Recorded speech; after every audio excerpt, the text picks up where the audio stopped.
So today we're going to be covering a lot of information in creditable compensation. We learned about creditable service and membership, and those are two really big parts to understanding reporting with CalSTRS. Creditable compensation is that third chunk that we refer to them as the big three. So it's that third chunk that's extremely important and has a lot of that great information that you guys can take home with you.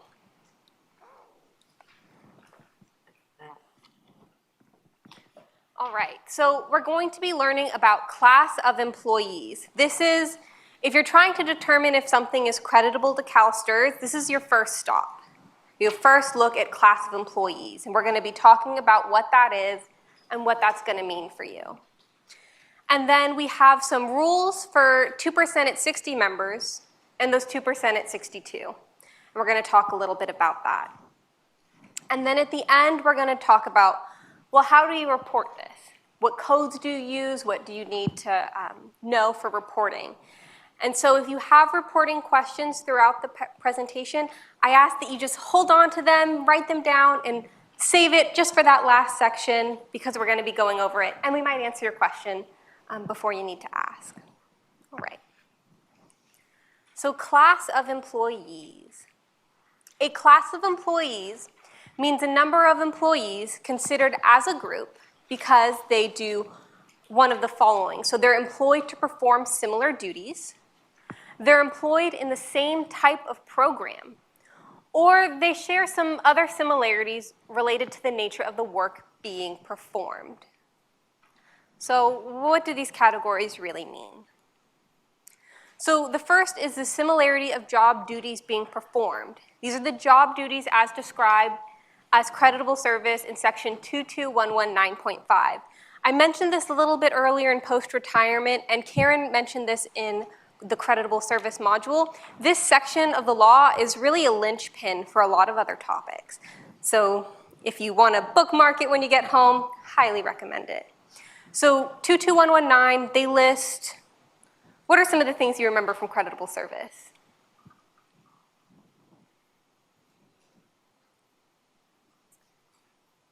You have to be the employee of the employer. Yes, absolutely. What are some of the activities that you can do to be? Activities requiring a credential. Yes, absolutely. And what is an activity that requires a credential? Teaching. Teaching, that's the big one, right? It's the T in CalSTRS, it's that teachers. And in that list, in 22119.5, teaching includes instructors. So a teacher and an instructor would be considered the same class of employees, right? They're so similar in their job duties that that's not going to be considered a different class of employees, and so on and so forth. So you have those counselors, right? So an academic counselor and a college counselor, that would be the same class of employees. They're grouped together in 22119.5, and so we consider them the same class of employee.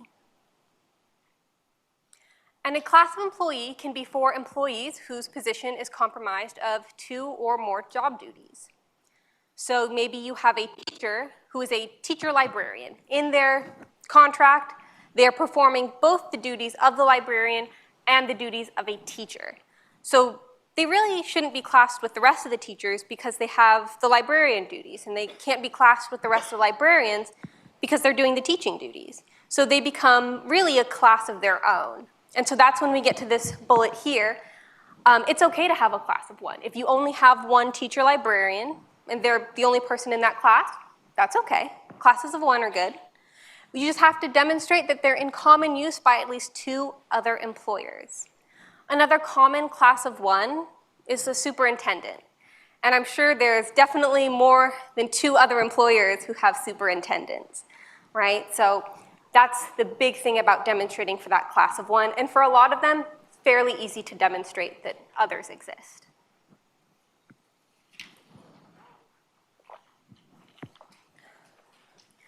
Outgrowth, before we forget, that little bullet in the middle. These activities will fall under the class of employees for the members' regular duties. So a teacher who is the football coach is in the class of employees as teachers. You wouldn't have a class of employees of football coaches, right?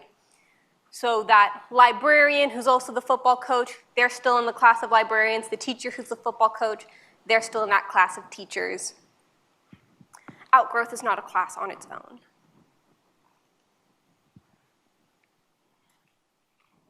Another way to form a class of employees is based on employment in the same type of program. And that is an educational program established pursuant to state or federal law. Great examples of this is special education or an adult education program. These can also be under your local control and accountability plans. All right? So a special education teacher under this program, they can be a different class of employees from your teachers otherwise. And then there are the employees who share other similarities related to the nature of the work being performed. I will warn you that that third category, it's supposed to be a catch-all, and it's very rare if we've seen it at all. So if you do believe you have found this really unique class of employees and you believe it fits that third category, I highly recommend sending that in to your employer help representative so you can receive that determination. Because as we are going to learn in a minute, this formation of class of employees is very important for creditable compensation.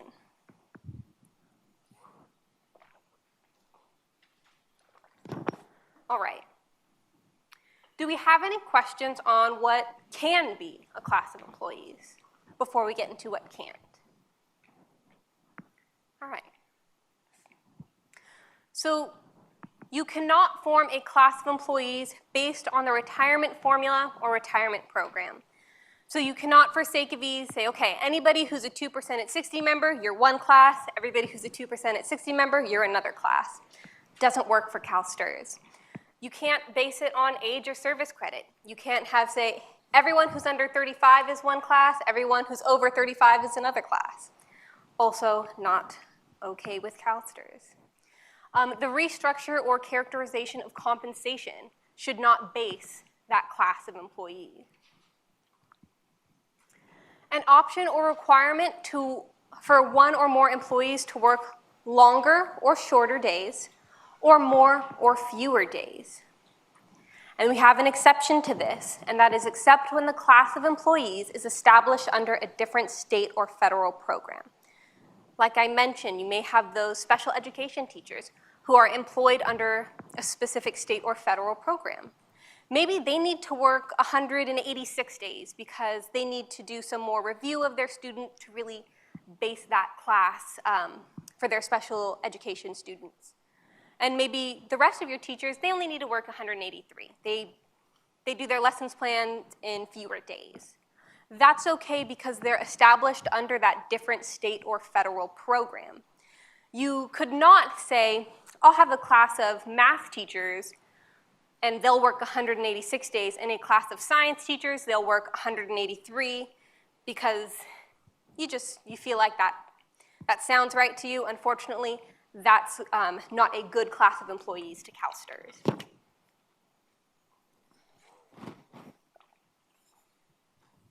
And then we have an exception again, as provided in this education code for full-time in community colleges, right? So they have their own exception.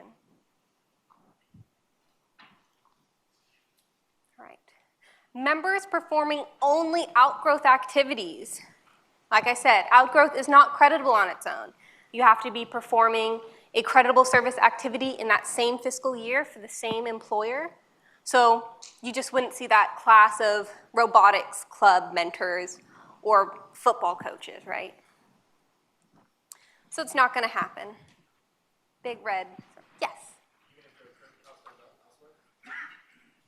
Even if, right, so that's not their class of employees. If they're performing, the question was, even if they're working that other CalSTRS position somewhere, yes, even though they're working another CalSTRS position somewhere, there can't be a class of just football coaches because that's not a creditable service activity. So they would have to be performing that other duty and that other duty. So if they're also teaching or reviewing curriculum, that's the class of employees they're in, not their outgrowth activity, if that makes sense. All right.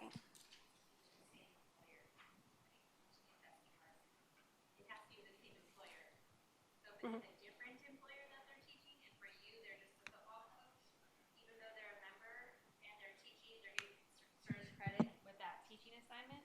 Their coaching assignment with you is not STRS credible, even though they're a member with another school district. Absolutely.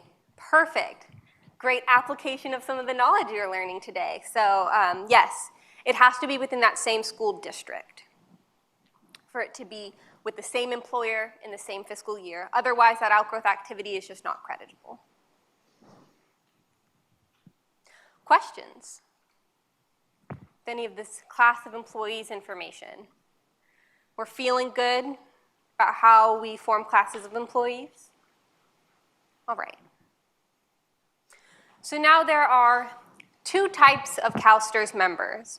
So anyone, well, before I get into that, so on January 1st of 2013, there was an assembly bill passed known as the California Public Employees Pension Reform Act, or PEPRA. And so it went into effect on that date, and so it really created this two classes of CalSTRS members.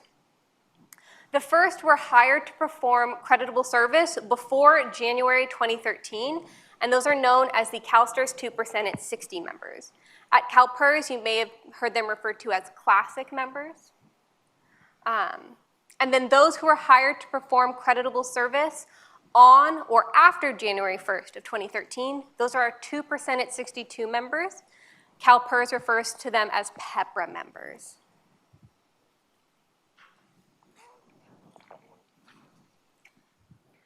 And that when they were first hired to perform creditable service is really important in determining their retirement formula.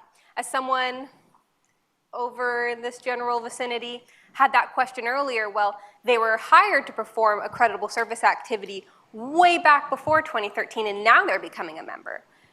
That's okay. They were hired to perform that creditable service activity, so they're actually still that 2% at 60 member. So anyone who was first hired before that date, they can still have that 2% at 60 formula. Do we have any questions about that and that difference there?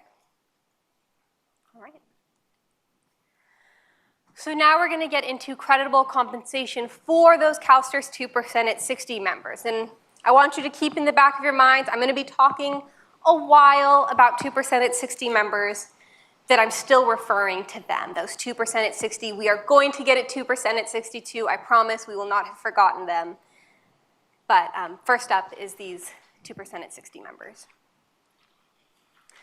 So there are really two types of creditable compensation. The first we are going to talk about is salary. So salary was clarified for these 2% at 60 members in the creditable compensation regulations. It clarified that certain types of compensation were not going to be creditable, and it introduced the idea of a restructure, which is moving compensation in and out of salary. And these restructured amounts must meet the definition, that clarified definition of salary. So what is salary? Salary is going to meet all of the following requirements. So if you have a payment at your desk and you're wondering, is this a salary payment, or we're going to talk about in a minute, is it remuneration in addition, also known as special compensation, and you're thinking, okay, how can I determine which one it is? And if you're looking at a 2% at 60 member, you can think of this list of things. So it must be paid in cash by an employer to an employee for the performance of creditable service. Makes sense, right? So we're talking about that today, that the creditable service activities, and to be a member, you have to also be paid creditable compensation. So that first one makes sense, right? And we're talking cash, so you can't pay your teachers in Ferraris. I know that was a really big option for you guys, but you just can't do it and be creditable to CalSTRS. Salary also needs to be explicitly characterized as salary on the contract or salary schedule or employment agreement. So CalSTRS really needs to see that documentation. show us what this money is being paid for. If you're asking your ES rep for help, this is one of those things that can kind of speed up the process a little bit.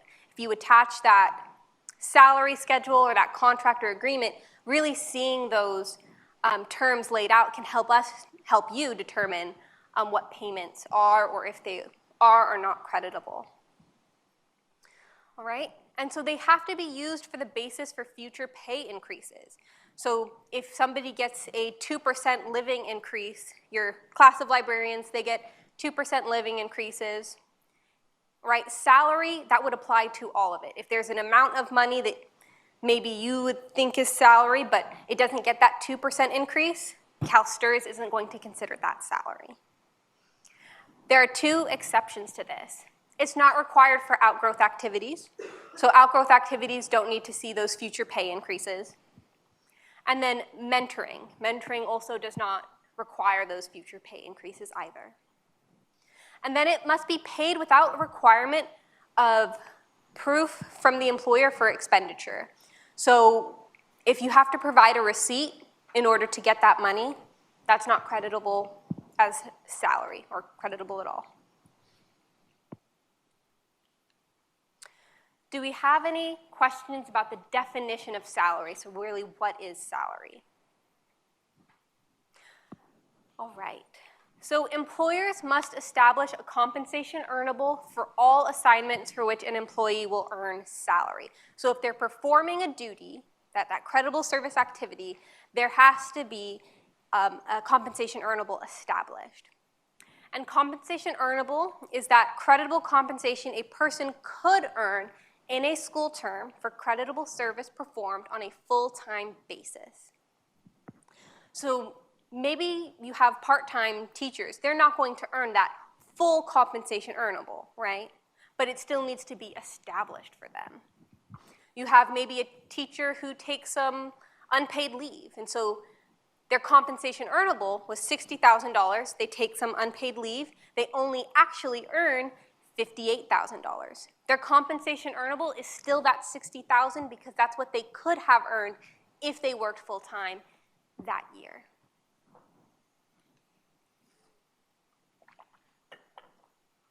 So because outgrowth, in conjunction with another creditable service activity in the same school year for the same employer, never gets old saying that, because outgrowth in that condition is considered that creditable service activity, so they're doing something, it's going to be considered salary.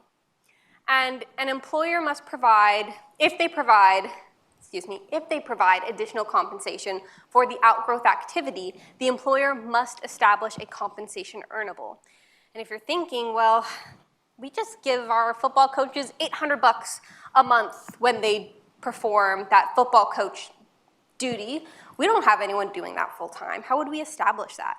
Well, CalSTRS made it easy. That compensation earnable for outgrowth activities must be reported at the lowest pay rate used for the other creditable service activities they're performing. And that must be performed by that specific member for the same employer during that school year.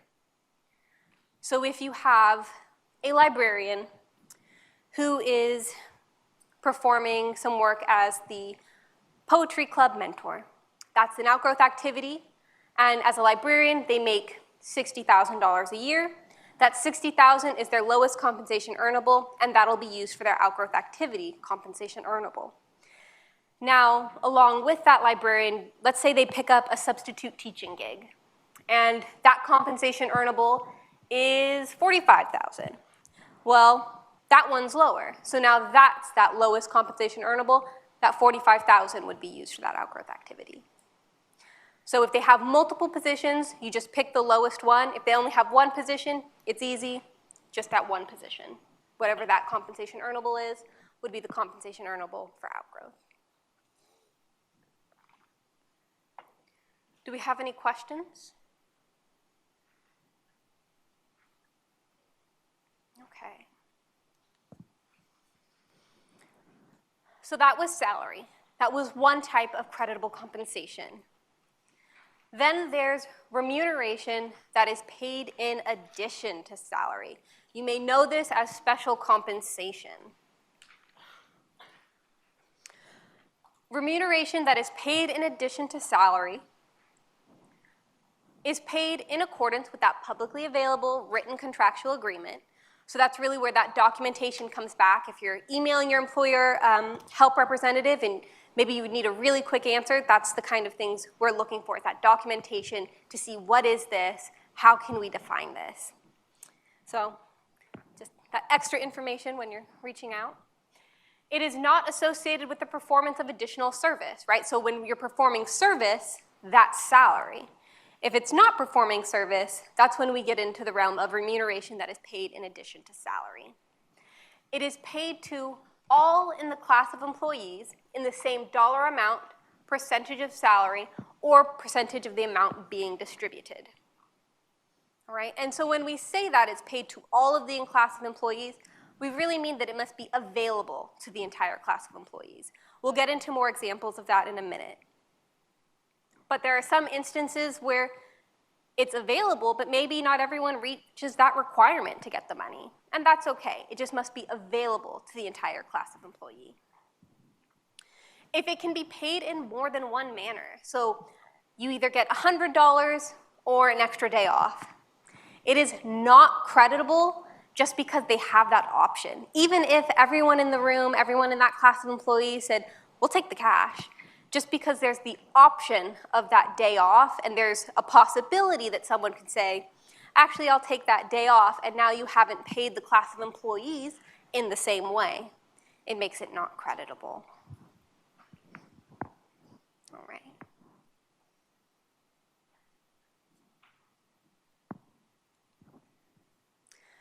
So one of the first things we'll consider when we're talking about remuneration that is paid in addition to salary is compensation that's going to meet any of the following requirements. So the possession or attainment of a certificate, license, special credential, or advanced degree. So that may be a master's degree stipend. So you have, and this is where we get into, maybe not everybody has a master's degree. You have your class of teachers, and you say, hey, anyone who has a master's degree gets an extra $500. Well, not all of your teachers have master's degrees. That's okay. You've offered it to the class of employees, and whoever meets that requirement, they're getting that payment. And then there's career or service longevity. So after you've worked 10 years with our school district, you get an extra 2% of your salary. Great. You have the hiring, transfer, or retirement bonuses. So come work for our district, and we'll hire you with an extra 5% bonus. Awesome. That'll be considered that remuneration in addition to salary. Position that is hazardous or difficult to staff. Maybe your school district is way out in the woods. You're having a really hard time finding anyone who wants to come and be a librarian or a teacher at your school district. So you're going to say, okay, it's been really difficult to staff us here, so we're going to give you a special bonus for that. The number of students exceeds the maximum contractual amount. So this has to be laid out in the contract. So there has to be an amount of students in the contract that says this is the maximum amount your classroom will have. And any additional students, you'll get X amount of financial benefit, so $50 per extra student maybe. So that has to be laid out in the contract. If it's not in the contract, that's a problem. All right. So then there's the achievement of a performance benchmark. So success, your classroom does really well on the STAR testing. Your school district, they want to reward those classrooms that are doing really well. And so there's a bonus that is based on that STAR testing results. Is STAR testing still a thing? No, that's not a thing anymore? I was young a long time ago, okay. Oh, okay. All right. Compensation that is paid based on the availability of funds. So let's say one year you just have a surplus in the budget, and you say, okay, we'd really like to reward those school nurses. They've been working so hard for us, like to give them a little something, and so you offer that school nurse, those class of health professionals, you offer them 2% of those available funds. And then librarians are like, I don't like them that much, so I'm gonna offer them 1% of those funds. And that's okay, because they're a different class of employees, and you can pay those different classes of employees differently, as long as they're the same within the class of employee. All right. Do we have any questions so far? Yes. Our subs get a medical stipend at the end of the school year, depending on the amount of would you say credible units or assignments? So if they fulfill 80 assignments, they may get $1,000 at the end of the school year, or 112 assignment, maybe $1,500. Would that be considered additional pay that's credible? We'd really have to review that contract and review the documentation for that. If they're performing extra work units, that might be, they're not performing extra work units? No. It's just a medical stipend that they get. It's contractual. Oh, okay. I see what you're saying. We'd really, I'm gonna go back to that, send that to your employer help representative, because we have to review the documentation, and without seeing it, I don't wanna tell you something and then for that to be not accurate. So, yes. We can tell you, it's not creditable. Okay. Not reportable. You can pay it, but it can't come to us. All right. When we get into the not creditable compensation, you may see that as something that pops up. All right. So creditable compensation includes remuneration paid for the use of sick leave, vacation, or other employer-approved paid leave. So when somebody is using sick leave, they take a sick day and they get paid their normal salary as usual, that's still creditable compensation. They're using that approved leave, that's okay. Member contributions that are picked up by an employer, so those pre-tax contributions, if you have a member who wants to contribute to a retirement fund out of their own salary, they choose, want to contribute to this, that's still creditable compensation. Amounts deducted from a member's salary for deferred compensation plans, annuity contracts, retirement or insurance plans. So that member, they're choosing to do with their salary, I'd like to elect into this life insurance program. That's still creditable compensation because they're choosing to do something with their money, and it's just easier maybe that you take it out of their paycheck for them. They find that something that's easy for them. All right. So then there's compensation that is paid a limited number of times. This is going to be creditable to the defined benefit supplement program. If the compensation is creditable as remuneration in addition to salary and the number of payments is stated, it has a specified end date, or is otherwise not permanent. So a great example of this would be like a hiring bonus. So you hire someone and they get a bonus on July 15th. July 15th is the day they get the bonus. They're never going to get another hiring bonus again. It's that limited term, July 15th, that was the day you got it, and you'll never receive one again. At least from that school district or that school. You'll never receive one from them again. Or it has a specified end date.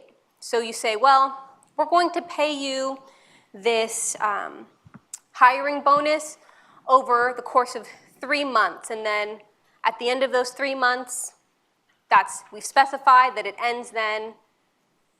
That makes it limited term. And so once it's limited term, we're going to get into that it's coded differently, and it'll go to DBS. Do we have any questions about limited term payments? Or anything we've discussed so far? Questions?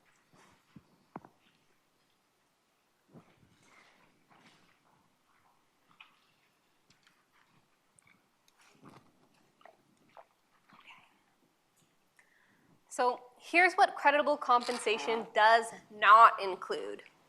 So amounts not deducted from a member's salary. So compensation paid in addition to salary that is contingent upon the purchase of any items listed in this education code is deemed covered by the employer and not creditable compensation. So compensation paid in addition to salary.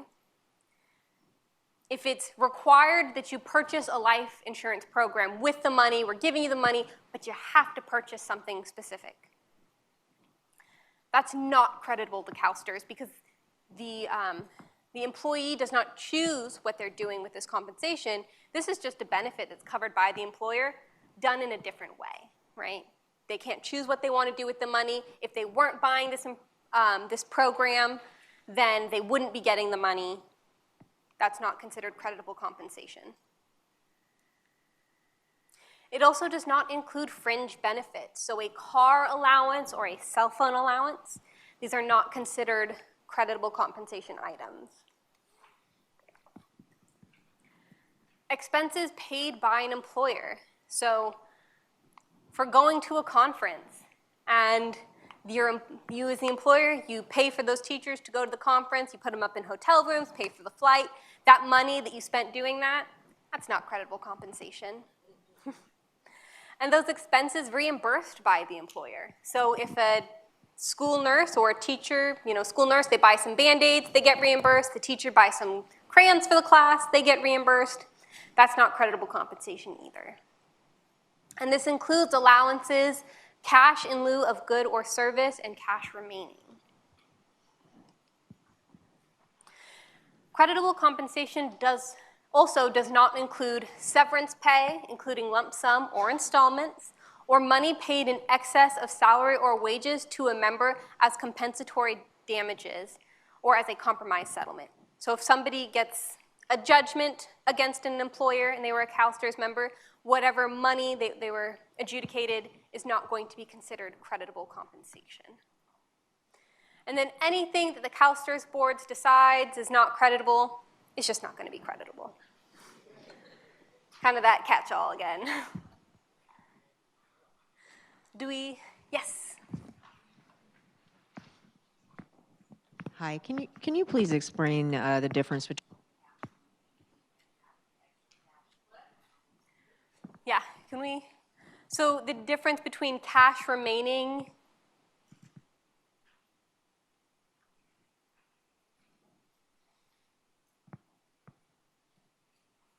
Do we need a new microphone, maybe?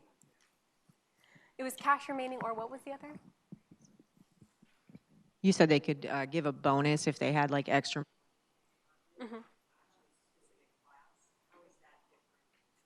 Okay, so the question is, what's the difference between cash remaining and those extra funds that are paid to a class of employees as remuneration in addition to salary? Gabe, I think you wanted to weigh in on that? Did I want to weigh in on that? Yeah. So the question is, I'm sorry, one more time. I was dealing with the microphone situation. It's okay, so cash remaining and compensation that is paid based on the availability of funds. Oh, okay. So compensation based on the availability of funds. Essentially, that's when you have extra funds available to you within that school year, and you say, oh, okay, let me see what I can do to kind of spread this around because we do have that extra money, and we recognize we do like to share it. And you're comparing that with... Is creditable compensation not credible? Including, it's the allowances. Including allowances, cash in lieu of a good or service, or cash remaining. So let's say I'm a teacher, right? And my employer gives me $100 to take my students to the art museum, right? However, the cost is really only $80. So then I got extra $20 remaining, put that in my pocket, and I walk away, right? That extra $20 remaining is not going to be reportable to CalSTRS. They can walk away, put it in their pocket, but just don't report it to us. And that's the difference between the two that me and I were talking about earlier. Go ahead.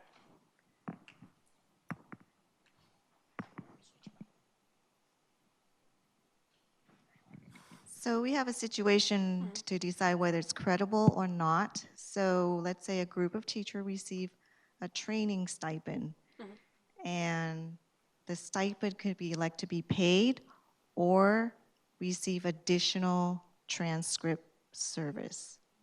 units, I guess, increase their step units. And it's not in their contract. Right, so we would say that that would not be creditable because they have the option to be paid two different ways. They can choose that extra step or they can choose the money. So we would call that not creditable. So if we add that to the contract, it's still not credible? Still not creditable, you would have to take away the option for that to be creditable. So if it's all, let's say there's no option to add the units, just a stipend, then it would be credible? It's possible. So we would still then, if we're going through our litmus test of something's creditable, you run into the issue because it's being paid differently. Correct. So then if you pay it the same way to the whole class of employees, well, now we just have to review, is the stipend itself creditable? And that we would have to review the documentation. So if you had the contract for it and then we were reviewing the documentation, that's when we would decide finally, but it fails the first test. And so then it would have to go through a second test, and I can't, without seeing the documentation, I can't guarantee today that it would be or wouldn't be. So we have teachers that are assigned as middle school department leaders, and they receive an annual stipend for that. Would that be credible? Absolutely possible. If they're a department leader, we may consider that additional duties. So that because they're performing additional service to do this, that may be considered salary. If you want that for sure answer, we would review the documentation, but it definitely sounds like something that would be creditable. We had a question back here? We have two new visitors, so I have to ask this question. Oh, hey, I have a question. When you say creditable, it means it will earn service credit? No, not necessarily. So creditable is used interchangeably with reportable. So that just means you can report these earnings to CalSTRS. Earning service credit is only for salary. So only salary items will earn service credit. Items that are not considered salary won't be earning service credit because they're not done for the performance of service. So this remuneration in addition to salary, it's money that they're getting that we still think should be factored into their retirement benefit, but it's not money that's going to be earning service credit. And at the end of the day, you can only earn 1 year of service credit in a year, so it wouldn't really help them to earn service credit on that anyways. So you're trying to explain that remuneration includes creditable earning that earns service credit, special comp, Yes, right, and reportable earnings. Okay. yes. So monies that we say are not creditable, still pay your employees that money. It's just you wouldn't report that to CalSTRS. All right. We got more? Oh, yes.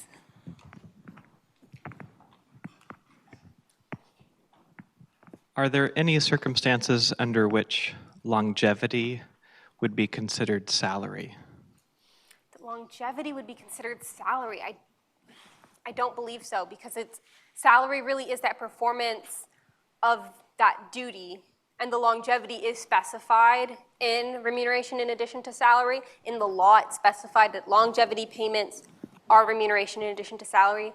I do not believe that it would ever be considered. Even if it's built into the salary schedule and moves with salary schedule increases? So yes.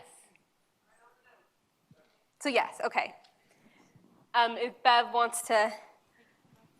Yeah, So yes. I was just going to say exactly what you said. The only time when something that's remuneration in addition could be treated like salary is if you roll it into the salary. And in that case, it has to follow all of the rules that Mia went over for salary, right? It has to be paid without proof of any kind of expenditure. It has to get raises when the rest of the salary gets raises. That's the tough one.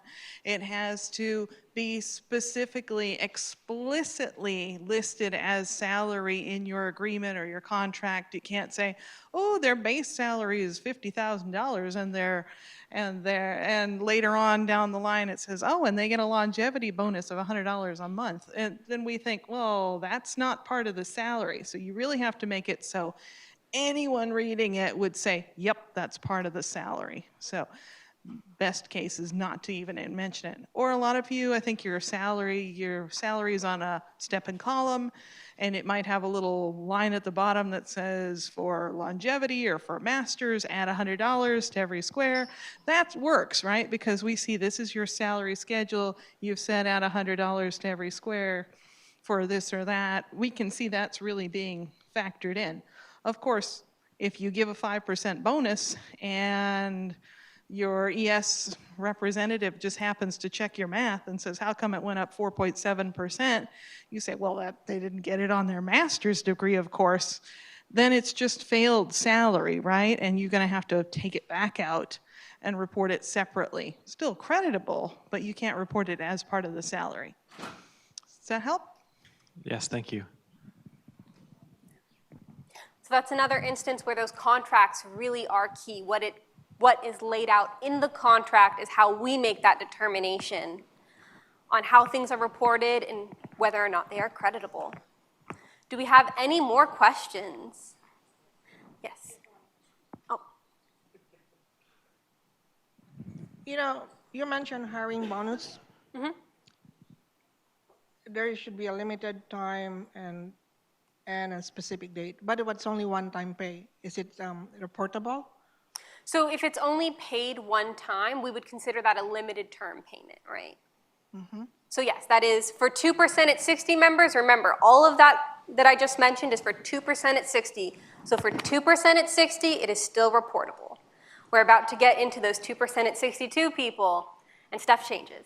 Let me just tell you, things get a little different.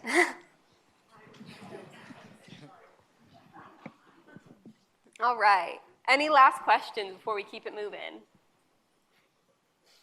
All right. So for 2% at 62 members, creditable compensation must be the following. Paid each pay period in which creditable service is performed for that position. So that's by position, right? So we can have a 10-month teaching contract, and they're paid for those 10 months. Great. And they can have a curriculum review position where they're only paid 1 month because that's the only month they do the curriculum review. Great. It's by position that they must be paid each pay period. And it's the same for outgrowth, right? So even if they're doing a 10-month teaching contract, and let's say they coach football for 3 months, as long as they're paid each pay period, so we'll say each month that they're performing that creditable service, that's still creditable to CalSTRS. If they're paid in a lump sum at, let's say, the end of the 3 months, that would not be creditable for these 2% at 62 people. Okay? So that's the paid in each pay period. Must be paid in cash by an employer, right? So no Ferraris, guys. Keep the Ferraris at home. Paid to all in the class of employee. So we say paid to all in the class of employees, but it must be available, right? So if they don't have that master's degree stipend, you're obviously not going to get a master's degree stipend payment. And then paid according to a publicly available written contract or agreement.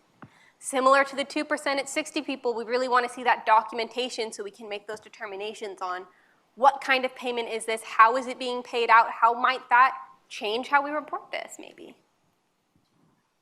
It includes pay for the use of sick leave, vacation, and employer-approved leave. So if someone takes leave and they're paid for those days because they took the leave, great. Pre-taxed member contributions, creditable. Amounts deducted from the member's compensation for deferred compensation plans, annuity contract, retirement plans, and insurance. And then salary for service in excess of 1 year. They're all still creditable to CalSTRS.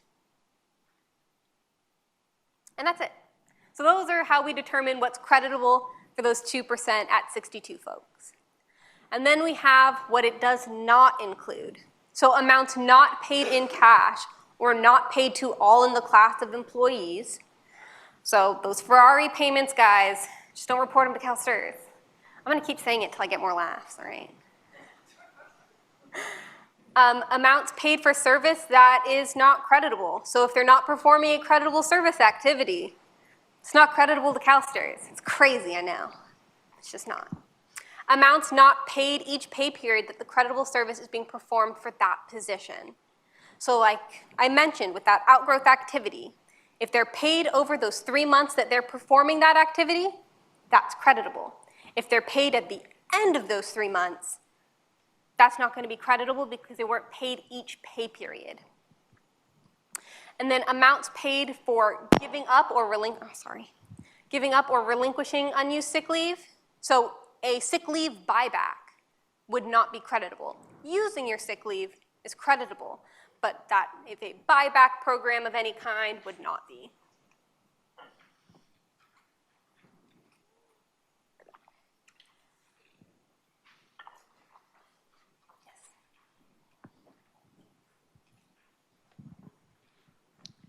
Just need clarification regarding coaching stipend.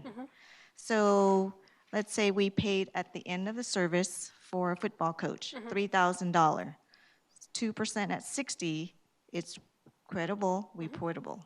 Yes. 2% at 62, we pay the same thing at the end of the season. It's non-credible, Yep, that's just non-reportable. the sticky thing for 2% at 62 people. Just unfortunately, 2% at 60 still gets it, and they don't. Yeah. So unless we report them monthly, right? Well, unless the contract, you have to pay how the contract. So if it in the contract that the whole class of employees is paid that way, then it could be reportable. Okay. But you couldn't pay your 2% at 60 people one way and your 2% at 62 another way because that breaks that class of employees. What you're saying, let's say if we paid all of our coaching stipend monthly, whether they're 2% 60 or 2% 62, same consistency, they're all reportable and credible. Yes. That needs to be in the contract. Yeah, so it has to be reported the way it's paid. So that's the, yes. So whenever they earned, it's exactly right. Because in some instances, maybe you don't, maybe I know for some teachers, they only work a 10-month contract, but it really sucks not to get a paycheck during the summer, so you pay them over those summer months too, and you withhold a little bit from their paycheck. That's still creditable, and you'll report that when they earned it. So over that 10-month contract, when they earn the money, and then you would still pay them out. It's okay to pay more than their pay periods, but you can't pay under. Well, you can, it just wouldn't be reportable. All right. So moving on to what credible compensation does not include. Payments covered by the employer for deferred compensation plans, annuity contracts, retirement insurance, all those things that weren't creditable for those 2% at 60 folks, they're not creditable here either. Those fringe benefits, those phone or uniform allowance, maybe your school's really strict and you're like, those teachers have to wear uniforms, and you give them an allowance to do it, not creditable. Expenses paid or reimbursed by the employer, so that buying, markers for your classroom and being reimbursed is not creditable. Severance pay, those compensatory, I can say that word, compensatory damages or compromise settlements paid in excess of salary, so that adjudication, they reach some kind of settlement in the courts, they get some money, it's not creditable to CalSTRS. And anything paid to enhance a member's benefit. So you might hear that term spiking. So anything that might be considered spiking, it's not going to be considered creditable to CalSTRS. And that compensation review unit that was here at the beginning of the day, that's kind of what they're looking for. So it also does not include compensation paid in place of benefits. So in saying, instead of giving you a health insurance program, I'm just going to give you $500. It's not creditable. Any one-time or ad hoc payments, allowances, reimbursements, and payments for things like housing, vehicles, uniforms, that stuff I was mentioning, it's just not creditable to CalSTRS. If it's an easier way to think about it, if a member can't do whatever they wanted with that money, then it's probably not creditable. So any bonuses that don't fit in the criteria, so it's not paid in cash, not paid by an employer to all in the class according to a written contract or agreement, it's not creditable. And then that last one, as always, anything that the CalSTRS board says isn't creditable, just isn't creditable. All right. Do we have any more questions? All right. Well, now we're going to get into reporting. So how do we report all of this? We have the lovely and wonderful Beverly Ollinger here with us, and she is our reporting expert. So I'm going to talk to you a little bit about these reporting codes, but if there are questions that require some more in-depth analysis, we are going to talk to Beth about it. So these should also be in your PowerPoint, so if you need to refer to these later, they're there for your reference. So salary is going to be considered a few different ways. So we have our assignment code 57. Those are those contract employees. So that's a full-time contract or a part-time contract, and those CCD non-excluded. And so those would be known as maybe the non-temporary employees. So that is community college districts, pre-K through 12, and those COEs. Then we have assignment code 54, substitute employee, at a pre-K through 12 or COE. I don't know what that weirdness on the screen is. That's a glitch. Nothing I don't think was supposed to be there. Assignment code 55, that's your part-time, hourly, or daily, and it's also what you would use for outgrowth. And things that are maybe considered additional duties, you may hear that term. We'd use assignment code, most likely, 55. But that's for pre-K through 12 and those COEs. For community college districts, you use assignment code 58 for your temporary or adjunct faculty. All right, so that's reporting salary.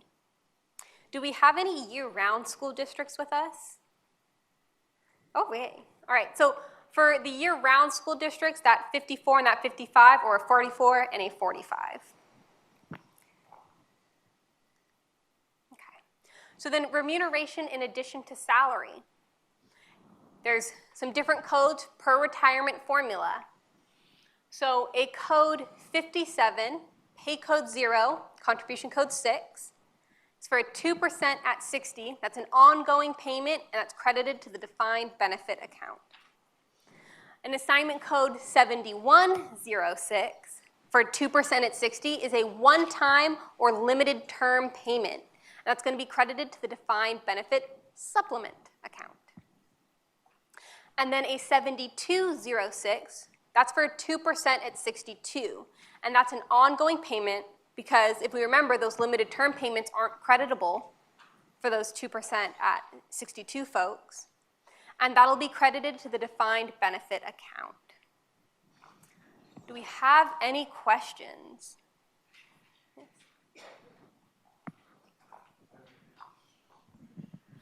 Okay, so back to the previous one slide, the substitute employees. What about for college districts? So that would be, Bev, correct me if I'm wrong, that would still be assignment code 58? Yes. It's still 58, okay, so they're considered temporary? Temporary, adjunct, those excluded. So those were when we were talking about in membership, that 87,000 series, so employment that falls within that would be considered 58. And it's important that you do, if you're at a community college district and you do employ substitutes, it's important that you do use that assignment code 58 because that keeps our system from checking them every month for mandatory qualification and you having to verify, no, they're not a member yet, no, they're not. If you use a 58, you won't have to do those employer approved edits. So it's helpful to hold them. Do we have another question over here? Okay, we got one over here and then one over here. So we'll start over here. We'll get to you, I promise. I'll remember you. Yes, you first. If I'm just learning, I work at a COE, if I'm just learning that we have a couple school districts that actually have year-round and they haven't been reporting with the 44 and the 45, does that matter? How much does that matter? What's the implication? Let Bev take that away. It's a good thing, Erin. Actually, we used to like to know the 44 or 45, our actuarial department did, and now we've realized we really don't have a need for that. And in the new pension solution system that's coming up, we're going to do away with the 40 series, so they are actually ahead of the game. Who knew? That's the answer. Yes, sure. All right. So this is on your next slide, on the 2% at 62 for ongoing payment. So like a master's degree for a teacher, they're getting that spread each month, they get $100 or whatever. I get that part. So I'm trying to, when it says ongoing, does that mean, if they're getting 10 or 11 paychecks, they have to be getting it all 10 or 11 paychecks, or is it, So could be they're doing something for a limited term, but they're actually getting the pay in the month of that? So for remuneration, in addition, payments, they have to be paid every pay period that creditable service is being performed. So if they're performing a 10-month contract, they should be getting that payment each month that they're performing that contract. For salary payments, which is not this, that's where you get that outgrowth, which is a little different, where if they're only doing it for 3 months, then they don't even get paid for those 3 months, even if they're doing that 10-month contract as well. But for remuneration in addition, should be paid. That's why I think I was confused, or just want to make sure. So yeah, like the coaching thing, if they actually got the coaching stipend each month they coach, that would be the 55. So maybe we might not have very many scenarios with this. There are a few, right? So if you've got a 2% at 62 member who's getting a master's degree bonus, right? I know you can pay your master's degree bonuses any way you like, right? You could pay it once at the beginning of every year or the end, or semester by semester, or every month, or once, and that's it forever. If you are paying it to your 2% at 62 members, it's only creditable if the master's degree bonus happens every time they do the work that they're getting the master's degree bonus for, right? So if they've got a 10-month teaching assignment, they're getting paid 10 months, they should be reported with that master's degree 10 times in order for it to be creditable. Does that make sense? And in that case, you'd use an assignment code 72 because it shows that it's a special compensation, and the CC6 shows it's special compensation also. And we just, it's a little odd having a 72. All of us here in MAS kind of go, why do we have a 72? It doesn't, it's not any different. Yeah, we're going to get rid of it, so yay. Have to suffer with it a little while longer, but it doesn't do any special function like the 71 does, right? For your 2% at 60 people, that 71 tells our system, don't even keep this in DB, just send it direct to DBS because it's a limited term payment. But the 72 just kind of acts like a 57, just says, it's money. Does that help? Did that answer your question? Okay, cool. Got one in the middle here. Microphone race. No.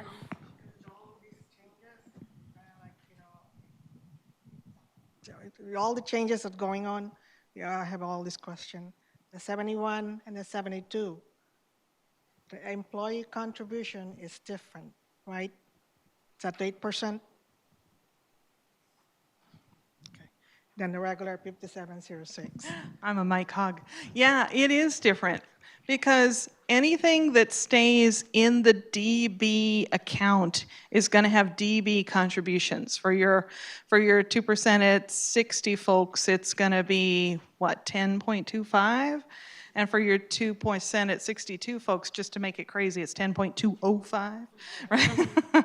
And anything that goes over to the DBS account, if it's like got a 71 on it, we know it's going directly to DBS. So we say, just give us the rate that the DBS account uses, which is 8%.